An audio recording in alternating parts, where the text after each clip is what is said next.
Before we begin, let me ask you something that might make you uncomfortable. What if the strongest version of you is not kinder, not louder, not more emotional, but colder? What if the reason you feel exhausted, hurt, manipulated, and invisible is not because you feel too little, but because you feel too much? And here's the real punch to the ego: if emotions are such a gift, why do they keep costing you your peace, your focus, your power? Sit with that for a second, because this isn't a motivational video, this is a mirror. And mirrors don't flatter. They expose. For the first few seconds, your brain might resist this idea. That's normal. Because your identity is wrapped around your feelings. You were taught that emotions make you human, that sensitivity is depth, that reacting means you care. But nobody warned you about the hidden tax of emotional living. The sleepless nights, the overthinking spirals, the way one careless sentence from someone else can hijack your entire day. You don't notice it at first. It starts small. A reaction here. A mood swing there. Until one day, you realize you are living at the mercy of things you cannot control. And here's the painful truth most people never face: the world does not reward emotional honesty, it rewards emotional control. But what does that actually mean, and what does it cost? Hold that thought. We're not there yet. Let me tell you something unsettling. The people who hurt you the most are rarely evil. They are simply less emotionally invested than you. They leave conversations calmly while you replay them for hours. They sleep peacefully while you dissect every word you said. They move on while you're still trying to understand what went wrong. And that imbalance, that gap in emotional investment, is power. Not moral power. Psychological power. This is where the idea of becoming emotionless seduces so many people. Not because they want to be heartless, but because they're tired of bleeding internally while pretending they're fine. But here's the question nobody asks out loud: if you shut down your emotions, do you gain control, or do you lose yourself? The answer isn't simple, and that's where the real story begins.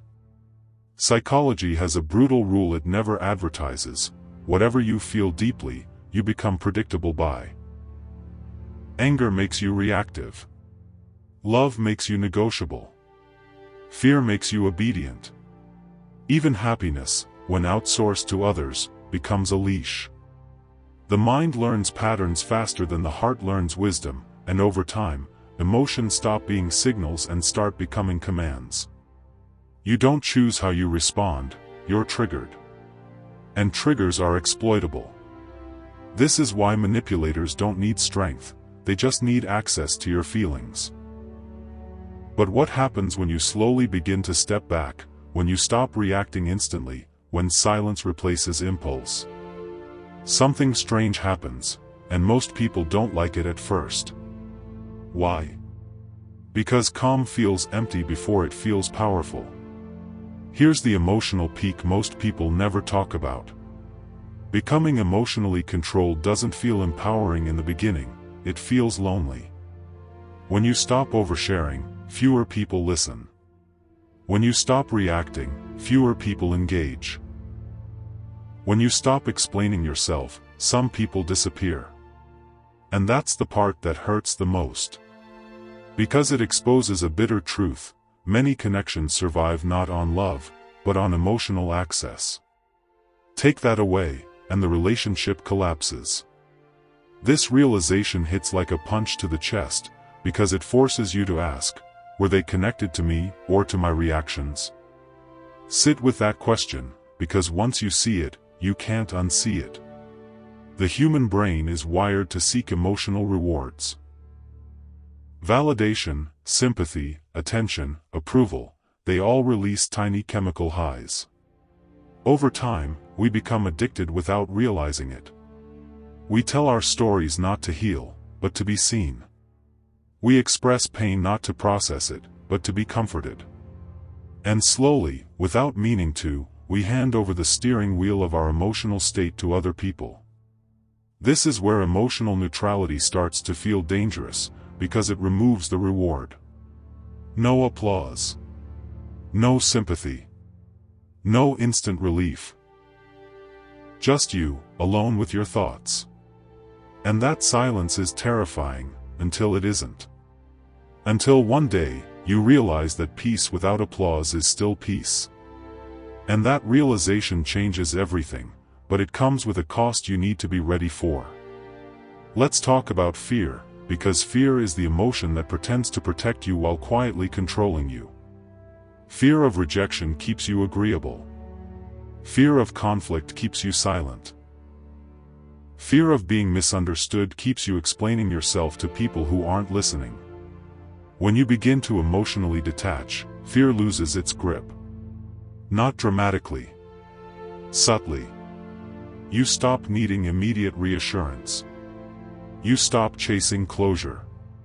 You stop demanding clarity from people who thrive in ambiguity. And here's the twist, people notice. Not consciously, but energetically. Your absence of emotional urgency makes you unpredictable. And unpredictability is unsettling. Especially to those who relied on your reactions to feel powerful. But what happens when the people around you start changing because you did?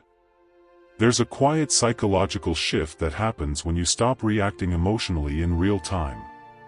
You gain time. A pause between stimulus and response. And in that pause, you see things you were blind to before, patterns, intentions, power dynamics.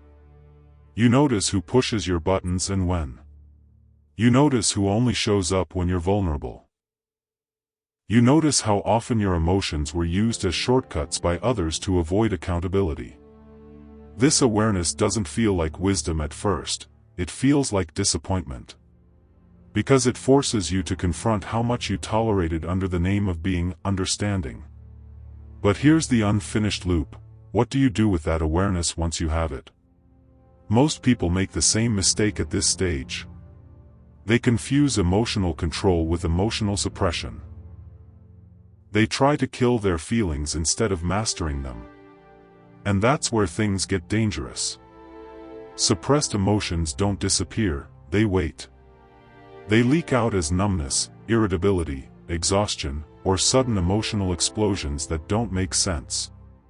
True emotional discipline isn't about becoming cold. It's about becoming selective. You don't react less because you feel nothing, you react less because not everything deserves access to your nervous system. That distinction is subtle, but it's everything. And once you understand it, you start playing a completely different psychological game. Here's another uncomfortable truth. Most people don't want you emotionally healthy, they want you emotionally familiar. They're comfortable with your old reactions, your old insecurities, your old patterns. When you change, when you become calmer, quieter, less reactive, it disrupts their internal map of you. Some will accuse you of being distant. Others will say you've changed. And they're right. But what they really mean is, you're no longer predictable. And unpredictability threatens control. This is where many people retreat back to their old emotional habits, not because they're healthier, but because they're familiar. So the real question becomes, can you tolerate being misunderstood long enough to become free? As emotional reactivity fades, something unexpected replaces it, not emptiness, but clarity. You start choosing your battles instead of fighting every one. You stop needing to win arguments because you see the cost. You realize that being understood is less important than being at peace. And this is where the idea of emotionless becomes misleading. You still feel deeply, but your feelings stop driving the car. They sit in the back seat. Observed, not obeyed. And when emotions stop running the show, decisions get sharper, boundaries get firmer, and self-respect gets quieter but stronger. Yet there's one final truth most videos won't tell you, and it's the hardest part. The more emotionally controlled you become, the more responsibility you carry. You can no longer blame your reactions on others. You can't say, "They made me feel this way," as easily. You start seeing how much of your suffering was participatory. And that realization can feel cruel, because it removes the comfort of victimhood. But it also hands you something rare: agency. The power to respond instead of react. To observe instead of explode. To walk away without needing the last word. And once you taste that power, the old emotional chaos starts to feel unnecessary. But don't romanticize this path. Emotional control is not a flex, it's a discipline. It requires you to sit with discomfort, to delay expression, to process privately what you once broadcasted publicly. It asks you to trade intensity for stability, drama for direction. And not everyone is ready for that trade. Because intensity feels alive. Stability feels boring, until you realize boredom is just peace without chaos. And peace, real peace, is addictive in a way pain never warned you about. So here's where I leave you, for now. If emotions have been your identity, letting go will feel like death. If reactions have been your language, silence will feel like erasure. But on the other side of that discomfort is something most people never experience: a mind that cannot be easily hijacked, a heart that feels without bleeding, and a presence that doesn't need to announce itself to be felt. The question isn't whether becoming emotionally controlled is right or wrong. The real question is, are you ready to lose the version of yourself that survived on chaos, so you can meet the version that survives on clarity? Good. Then let's keep going, because this is where most people quietly quit, right when things stop sounding poetic and start sounding personal. There's a moment, usually late at night, when emotional control stops feeling like a philosophy and starts feeling like a confrontation. You're alone, no distractions, no audience, and suddenly the feelings you didn't react to during the day come knocking. Not violently. Softly. Memories. Regrets. Old conversations you never finished in your head. This is where people panic and think, "See? I'm not emotionless at all." But that panic misunderstands the point. Emotional control isn't about never feeling, it's about choosing when and how you feel. And here's the uncomfortable loop most never close. If you don't schedule time to feel, your emotions will ambush you when you're weakest. So the question becomes, can you face your emotions without letting them drive? The brain hates uncertainty, and emotions love it. When something ends without closure, the mind fills the gap with imagined meanings. This is why unanswered texts hurt more than rejection, why silence feels louder than insults. Emotional reactivity feeds on incomplete stories. When you start becoming more detached, you stop chasing endings that were never yours to receive. You accept that not every chapter needs an explanation.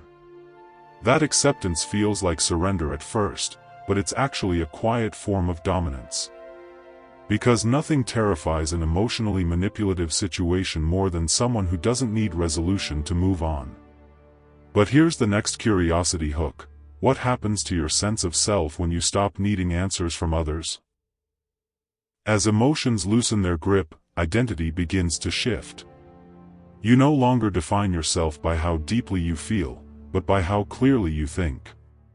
This transition is subtle and deeply unsettling. You might catch yourself responding calmly in situations where the old you would have exploded. And afterward, instead of pride, you feel strange. Almost empty. That emptiness isn't a loss of humanity, it's the absence of noise. You're so used to emotional chaos that calm feels unnatural. This is the withdrawal phase no one talks about. Just like any addiction, emotional intensity resists being taken away. The mind whispers, something's wrong. You should feel more. But the truth is, you're finally feeling less because you're finally safe inside yourself. And that safety changes how you see everything. Here's a bitter realization that hits hard when emotions stop controlling you. Most conflicts were never about truth. They were about emotional discharge. People don't argue to understand, they argue to release. When you remove yourself from that loop, when you refuse to be the emotional dumping ground, you'll notice how quickly conversations lose energy. Some people will escalate, trying to provoke a reaction. Others will disengage. And this is the moment you learn something sharp and unforgettable. Your emotional reactions were never just reactions, they were resources. And once you stop supplying them, the dynamic collapses. But what replaces it? What replaces it is space. Mental space. Emotional bandwidth. Time. You suddenly have energy you didn't know was being drained. Decisions become quieter but firmer. You stop rehearsing conversations that never happen. You stop explaining yourself to people who already decided how they see you. And slowly, almost imperceptibly, your life starts to feel less dramatic and more intentional. This is where emotional control stops being defensive and starts becoming strategic. You don't withdraw because you're hurt, you withdraw because you're focused. And that shift confuses people who only understood you through your emotions. Let's talk about the emotional peak most people aren't ready to hear. When you become emotionally controlled, you outgrow certain people, and there's no villain to blame. No betrayal. No dramatic ending. Just a quiet mismatch. Your calm highlights their chaos. Your boundaries expose their entitlement. And instead of apologizing for needing less, you simply step back.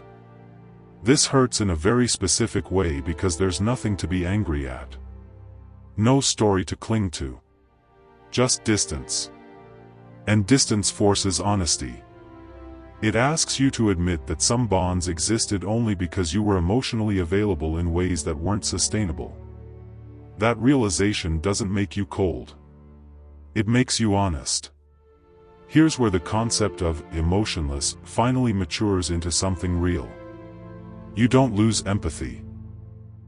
You gain discernment. You don't stop caring, you stop overextending.